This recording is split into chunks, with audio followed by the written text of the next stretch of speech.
పెద్దలు, గౌరవనీయులు, మాజీ ఉపరాష్ట్రపతి అయినటువంటి వెంకయ్య నాయుడు గారు నిన్న బయట వచ్చాడు. రెగ్యులర్గా ఆయన మీకు కనిపిస్తున్నాడా? పొలిటికల్గా కామెంట్ చేస్తున్నాడా? ఎవరైనా సరే ఏమన్నా తప్పులు చేస్తే ఖండిస్తున్నాడా? లేదు కదా. కనిపిస్తూ ఉంటాడు ఎక్కడో ఏదో ఫంక్షన్కి వెళ్ళడం లాంటివి ఫొటోస్ అప్పుడప్పుడు బయట వస్తుంటాయి తప్ప పొలిటికల్గా కానీ ఎవరైనా తప్పులు చేస్తే ఖండించడం కానీ అలాంటివి చాలా తక్కువగా ఉంటాయి. ఆయన ఎప్పుడు బయట వచ్చి కామెంట్ చేస్తారంటే ఎప్పుడైతే తెలుగుదేశం పార్టీకి, నారా చంద్రబాబు నాయుడు గారికి ఇబ్బంది కలిగినప్పుడు, బాగా ఇబ్బంది కలిగినప్పుడు పెద్దలు, గౌరవనీయులు, మాజీ ఉపరాష్ట్రపతి వెంకయ్య నాయుడు గారు బయటకు వచ్చి ఏదో కామెంట్ చేస్తారు వాళ్ళకి సపోర్ట్గా. నిన్న కూడా ఏదైతే ABN Radhakrishna channel, ABN Andhra Jyothi మీద వైసీపీ నాయకులు నిరసనలో తెలియజేస్తున్నారో,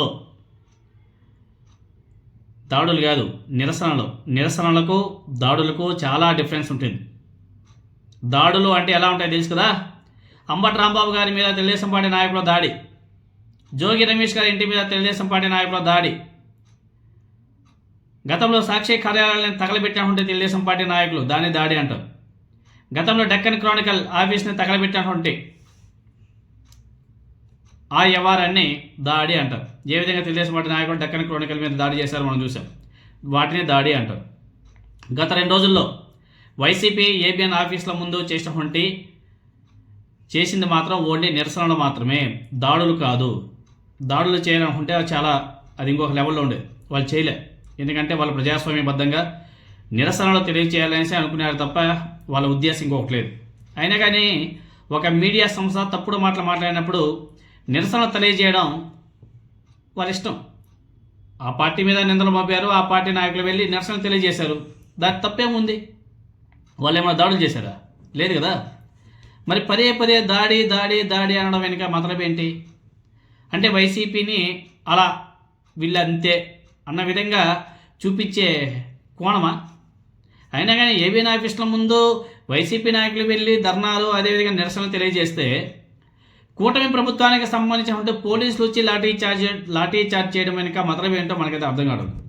కూటమి ప్రభుత్వ పోలీసులు వచ్చి అడ్డుకోవడం ఏంటో మనకైతే అర్థం కావడం. అసలు కూటమి ప్రభుత్వానికి ఏబిఎన్ ఆఫీస్కి సంబంధం ఏంటి? ప్రభుత్వానికి ఏబిఎన్ సంస్థలకు సంబంధం ఏమిటి? అర్థం కాదు. సరే పోనీ, నిన్న వెంకయ్య నాయుడు గారు వచ్చి ఆయన అన్నటువంటి మాటలు ఒకసారి మీరందరూ కూడా వినండి. కారణం ఏదైనా పత్రికలపై భౌతిక దాడులు మంచివి కావు. ఏదైనా అభ్యంతరకరమైన విషయం ఉన్నప్పుడు తప్పనిసరిగా దానికి నిరసన తెలియజేయవచ్చు ప్రశాంతంగా. అలాగే చట్టపరమైన చర్యలు తీసుకోవచ్చు. కానీ భౌతిక దాడులకు పాల్పడడం ఎవరికి మంచిది కాదు. నేను రాజకీయాల్లో లేను, పార్టీల గురించి నేను మాట్లాడడం లేదు. కానీ సమాజంలో ప్రతి ఒక్కరు కూడా పత్రికల పట్ల గౌరవం ప్రకటించాలి. పత్రికల్లో ఏదన్నా అసత్యమైన వార్త వస్తే లేదా ఏదన్నా మనల్ని అవమానపరిచే వ్యాఖ్యలు వచ్చినప్పుడు వాటిని తప్పనిసరిగా ఖండించే అధికారం మనకి ప్రజాస్వామ్యంలో ఉంది. ఖండించడం శాంతియుతంగా, నిరసన శాంతియుతంగా ఉండాలే కానీ భౌతిక దాడులకు పాల్పడే ప్రయత్నం ఎవరు కూడా చేయవద్దని చెప్పని నేను కోరుతున్నాను. చాలా మంచి మాట చెప్పాడు వెంకయ్య నాయుడు గారు. కానీ చెప్పాల్సిన సందర్భం ఇది కాదు అనేది నా యొక్క వ్యక్తిగత అభిప్రాయం. చెప్పాల్సిన సందర్భం ఇది కాదు. ఆయన చాలా బాగా మాట్లాడాడు. మీడియా మీద దాడులు, భౌతిక దాడులు ఉండకూడదు. మీడియాలో ఏమైనా సరే అసత్య కథనాలు, అసత్య వార్తలు వస్తే దాన్ని ఖండించాలి, నిరసనలు తెలియజేయాలి, న్యాయపరంగా వెళ్ళాలి అనేసి చాలా బాగా, చాలా పద్ధతిగా, చాలా మంచిగా, వండర్ఫుల్గా వాటిని ఉపయోగించి చాలా మర్యాదగా చాలా బాగా మాట్లాడాడు. సూపర్, అసలు డూపర్, దాని ఎటువంటి డౌటే లేదు, వండర్ఫుల్. కానీ ఆయన మాట్లాడాల్సిన సందర్భం ఇది కాదు. ఈ మాట ఎప్పుడు అని ఉండాలి తెలుసా? సాక్షి కార్యాలయాల మీద దాడులు చేశారు కదా, తగలబెట్టేశారు కదా, ఆ రోజు కానీ ఇదే వెంకయ్య నాయుడు గారు బయట వచ్చి మీడియా ముఖ్యంగా ఇలాంటి మాటలు మాట్లాడుంటే ఇంకా చాలా చాలా చాలా గౌరవం పెరిగేది. తర్వాత అంబటి రాంబాబు గారి ఇంటి మీద దాడి చేసినప్పుడు, కొల్లగొట్టినప్పుడు, తగలబెట్టినప్పుడు ఇలాంటి మాటలు మాట్లాడుంటే ఇంకా ఆయన మీద ఇంకా ఇంకా ఇంకా ఇంకా గౌరవం పెరిగేది. జోగి రమేష్ గారి ఇంటి మీద దాడి చేసినప్పుడు, పెట్రోల్ బాంబులు ఇస్తే తగలబెట్టినప్పుడు ఇలాంటి మాటలు మాట్లాడి ఉంటే వెంకయ్యనాయుడు గారు ఆయన మీద ఇంకా ఇంకా ఇంకా గౌరవం, అభిమానం అన్నీ పెరిగేటివి. ఆయన ఫ్యాన్గా ఉండిపోయేవాడు, ఆయనకి అభిమానిగా ఉండిపోయేవాళ్ళు. ఆయన మాట్లాడిన సందర్భం ఇదే. వైసీపీ నాయకులు నిరసన తెలియజేస్తే, శాంతియుతంగా నిరసన తెలియజేస్తే, సక్రమంగా ఎక్కడికైనా ఎటువంటి భౌతిక దాడులు చేయకుండా నిరసన తెలియజేస్తే చంద్రబాబు నాయుడు గారు, పవన్ కళ్యాణ్ గారు, నారా లోకేష్, ఇంకా వాళ్ళు ఎవరో వాళ్ళ మీడియా వాళ్ళు ఇంకా అబ్బో నా సామిరంగా ఇప్పుడు ఈయన సార్ గారు వచ్చారు.